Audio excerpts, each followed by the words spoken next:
because removing it could mean losing a quiet predator already working after dark. And most of its work begins when you are no longer watching. That motionless pose is not laziness. It is a hunting strategy. A moving insect can disappear almost before you notice the attack. But that rough skin is exactly why many people keep their distance. It looks strange, appears suddenly, and often freezes instead of running away.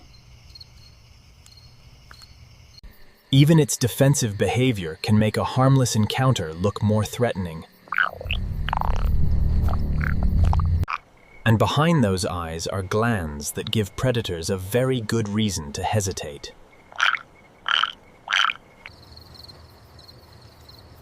So is this backyard visitor actually dangerous to you?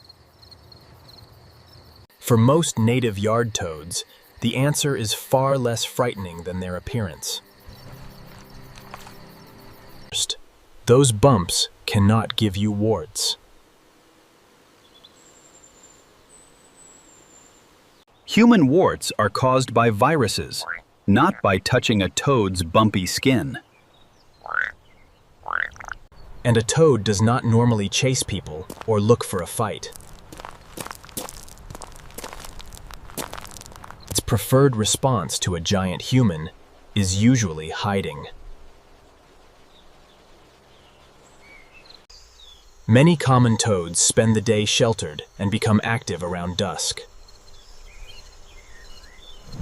Soil, leaves, logs, and low plants can become daytime hiding places. After sunset, that hiding place becomes the starting point for a nightly hunt. Toads are generalist predators, taking many small animals they can safely overpower. Depending on species and location, the menu can include insects, worms, and other invertebrates. Some garden toads will also take slugs and other soft-bodied prey. Outdoor lights can accidentally create an insect buffet right above a patient toad. That is why you may repeatedly notice one hunting near the same porch. It is an opportunist, not a specialized exterminator programmed to target one pest. That distinction matters, because a healthy yard is more complicated than one predator. A toad may eat helpful creatures too. Nature does not divide prey into human categories. Instead, movement often tells the hunter that a potential meal is nearby. The attack lasts only a fraction of the time spent waiting. Most of the hunt is patience, followed by one extremely fast decision. Its squat body is built more for short hops than spectacular frog-like leaps. And unlike many frogs, adult toads often spend much of their lives on land. Loose soil can even become a temporary hiding place from heat and predators. Staying hidden during hot daylight helps protect its sensitive body from drying out. Warm, humid weather can suddenly bring toads into places where you notice them.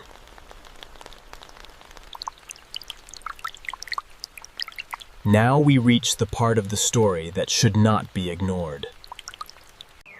Those glands produce defensive chemicals designed to make predators regret trying to eat it. Defense matters much more when a curious dog tries licking or biting a toad. The safest strategy is simple: prevent pets from putting wild toads in their mouths. And toxicity is not identical across every species or every region.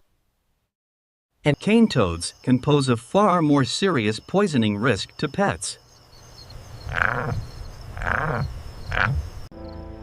The Colorado river toad is another species requiring much greater caution around pets. So identification and location matter more than simply recognizing the word toad. For an ordinary native yard visitor, observation is usually better than unnecessary handling. Myth number 1. Every toad you see is poisonous enough to hurt you. In reality, risk varies greatly, and most native encounters involve an animal trying to escape. Still, avoid rubbing your eyes or mouth after accidental contact with amphibian secretions. Myth number 2 is the famous one.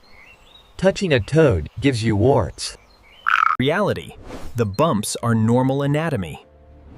Human warts come from viral infections. Myth number 3. One toad will completely eliminate every pest in your garden. In reality, it is one predator in a much larger food web. Its value comes from eating a variety of small prey, not performing perfect pest control. Birds, spiders, insects, and amphibians can all help shape the same backyard ecosystem. That is why automatically spraying every insect can remove predators along with genuine pests. A garden with shelter and prey can support far more natural control than bare ground. For a toad, messy corners can be valuable habitat rather than wasted space. You do not need an overgrown yard, just a few protected places to hide. In dry weather, safe shallow moisture can make a garden more amphibian-friendly. And here is one of the strangest things about the animal you almost removed. Toads can absorb much of the water they need directly through specialized skin. So damp ground is more than comfortable. It can be part of how the animal rehydrates. But permeable amphibian skin also makes careless chemical exposure an important concern. Reducing unnecessary pesticide use can protect more than the insects you notice. At night, simply watching where you step prevents many accidental encounters. If you have pets, supervised nighttime trips outside can prevent licking or biting. Children can enjoy the discovery too, by watching rather than grabbing.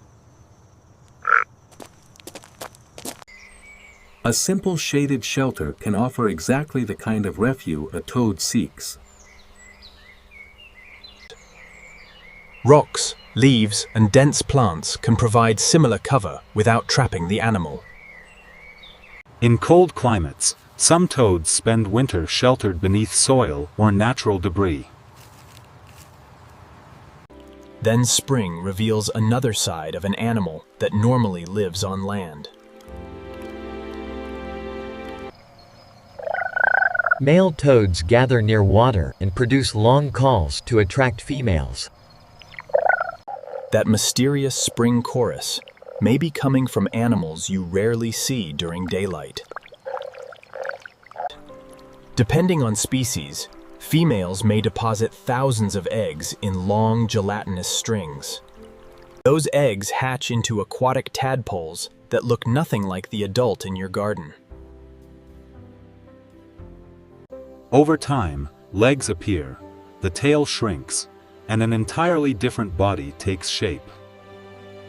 Eventually, miniature toadlets leave the water and begin a mostly terrestrial life. So that adult beside your porch began life as a tiny swimmer. There is, however, one rule that matters more than any simple internet slogan. Know what species live in your region before deciding what should happen next. In Australia, invasive cane toads require local biosecurity guidance rather than a blanket leave it alone rule. For a correctly identified native toad, keeping pets away may be all you need. So the next time this bumpy visitor appears, you may see something very different. Not a monster, just a secretive neighbor doing its part after the garden goes dark.